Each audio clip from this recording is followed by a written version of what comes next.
Conformément aux dispositions de l'article 41 du Code électoral, les délibérations de la plénière ont porté sur l'examen de la complétude du nombre de candidats et du nombre de dossiers de candidats présentés par chaque parti, soit au total 3 600 candidats titulaires et suppléants et 3 630 dossiers de candidats par parti politique. Il faut aussi souligner que l'article 177 du Code électoral, conforté par la décision numéro 2020-01 CA/ECM du 18 février 2020 de la Cour suprême, fait obligation à tous les partis de présenter les candidats dans les 546 arrondissements de notre pays. Par conséquent, l'absence d'un candidat sur une liste entraîne immédiatement le rejet de cette liste sans possibilité de complétude ultérieure.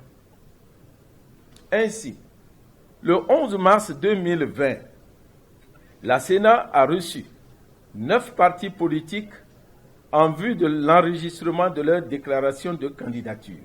Au terme de cette première phase de l'examen de complétude du nombre des candidats et du nombre des dossiers présentés par les partis, la plénière a retenu que les partis politiques ci-après ont satisfait aux exigences de la loi et il leur a été délivré un récépissé provisoire.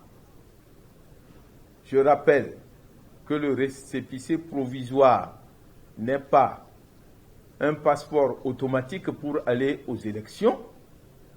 Il ne s'agit que d'un récépissé provisoire dans la mesure où il y aura une seconde phase qui consistera à l'étude de la recevabilité et de la validation de ces dossiers de candidature. Par conséquent, il ne faut pas trop jubiler. Et nous avons, avec cette délivrance du récépissé provisoire, nous avons joint les différentes observations qui sont faites aux différents partis politiques pour qu'ils puissent, disons, donner satisfaction à ces exigences qui sont prévues par la loi.